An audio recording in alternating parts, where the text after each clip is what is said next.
Welcome back to the Sports News Analysis YouTube channel. My name is Mike. I'm continuing my Week 11 previews and analysis.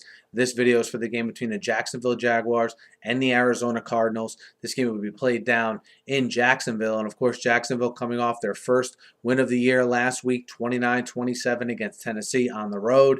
And Arizona coming off of a big win of their own at home, 27-24 over Houston.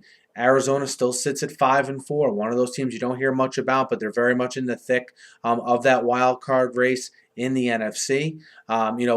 Their ability, to play solid defense, I think is another thing that is seriously overlooked. If you look at the personnel on this defense, whether it be the linebackers in a Darrell Washington and a Carlos Dansby having good years, Washington since returning from his suspension, in the back end with certainly Patrick Peterson. This is a defense that has some players and that's played relatively consistent when their offense has sputtered at times. Obviously, you know exactly what you're getting in Carson Palmer. You're going to get a guy that's going to deliver the ball from the pocket, and if you give him time, he can be successful. It's that part that's been a little bit inconsistent for Arizona. Their pass protection has been leaky at times, especially against more proficient pass rushing teams, which the Jaguars obviously are not. Look for Arizona to get Andre Ellington more involved. They're sticking with Rashard Mendenhall a little bit longer than I think they should. I think Bruce Arians, you'll see him down the stretch here, move more and more of the carries to Ellington, who's been very productive when he's gotten the chance. The Jaguars, look, they're coming off of a good win, the first win of the Gus Bradley era here, of the Bradley Caldwell era, as a matter of fact, their GM David Caldwell. And they won, but they only had 215 yards of total offense. They did win the turnover battle against Tennessee, which was key. Remember, they got 9 of their points off of a safety and a fumble return for a touchdown. Taking nothing away from the Jaguars because their defense played very well last Sunday. Their offense still left a lot to be desired.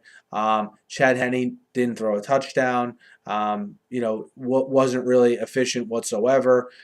Jones-Drew only rushed for 40 yards on the game. So still a lot of holes in that Jaguars team, specifically offensively. And I think Arizona is going to put up more points than Tennessee did last week, or at the very least turn the ball over less than Tennessee did. So we'll see how that Jaguars offense can perform.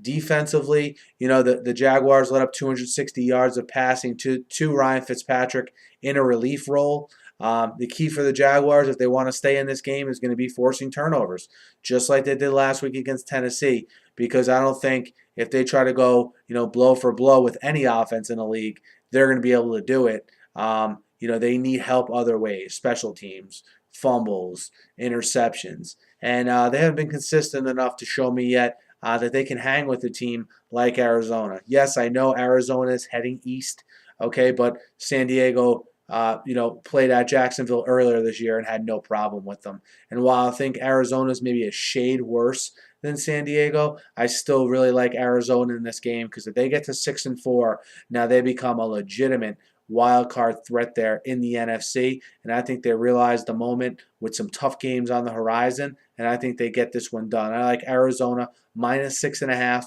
on the road in Jacksonville on the heels of that defense dominating and the Jaguars not being able to keep up offensively. Guys, let me know what you think. Hit me up in the YouTube comments. Hit me up on Twitter at @SNewsAnalysis. Be sure to subscribe to my channel. I preview and recap every game every week, guys, and I'm always talking the news of the day in the NFL. So be sure to subscribe. Thanks for listening. Have a great night.